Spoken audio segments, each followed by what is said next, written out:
चाहता था, एक ऐसे आदमी की जिसके दरबार में विरोधी भी हाजिरी लगाने आते थे।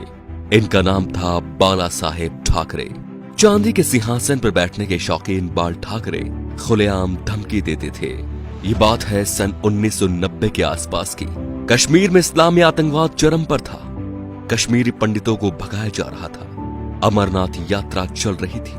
आतंकवादियों ने यात्रा बंद करने की धमकी दे दी और कहा जो भी अमरनाथ यात्रा आएगा वो वापस नहीं जाएगा। तब बाल ठाकरे ने एक बयान दिया कि हज के लिए जाने वाली 99% फ्लाइट्स मुंबई एयरपोर्ट से जाती है।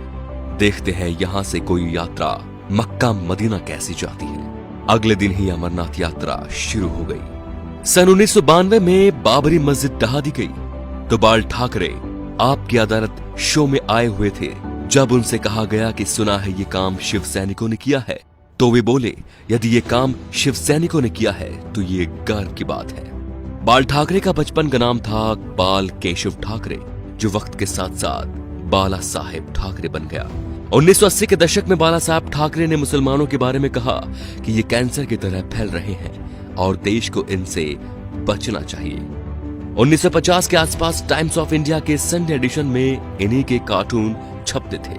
इन्होंने 1960 में ये नौकरी छोड़ दी थी। बाल ठाकरे को हिंदू हृदय सम्राट कहा जाता था।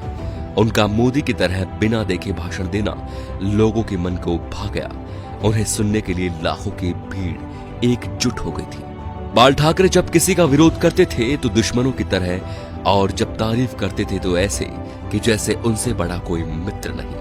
19 जून 1966 को बाल ठाकरे ने शिवाजी पार्क में नारियल फोड़कर अपने दोस्तों के साथ पार्टी बनाई, शिवसेना, जो आज भी चल रही है। बाल ठाकरे की एक खास बात थी कि वो कभी किसी से मिलने नहीं गए।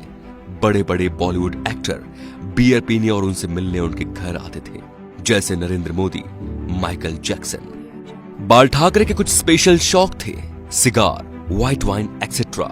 ज्यादातर लोग फोटो या इंटरव्यू में उनके हाथ में पाइप या सिगार होती थी। 1999 में बाल ठाकरे पर 6 साल तक वोट डालने और चुनाव लड़ने पर बैन लगा था, लेकिन बाल ठाकरे ने अपने जीवन में कभी चुनाव नहीं लड़ा। अपनी मौत से 2 महीने पहले ठाकरे का एक बयान आया कि आर्मी मेरे हवाले कर दो, मैं देश को 1 महीने में ठीक कर दूंगा। 17 नवंबर 1912 बाल ठाकरे का निधन हो गया। इस दिन मुंबई बंद था।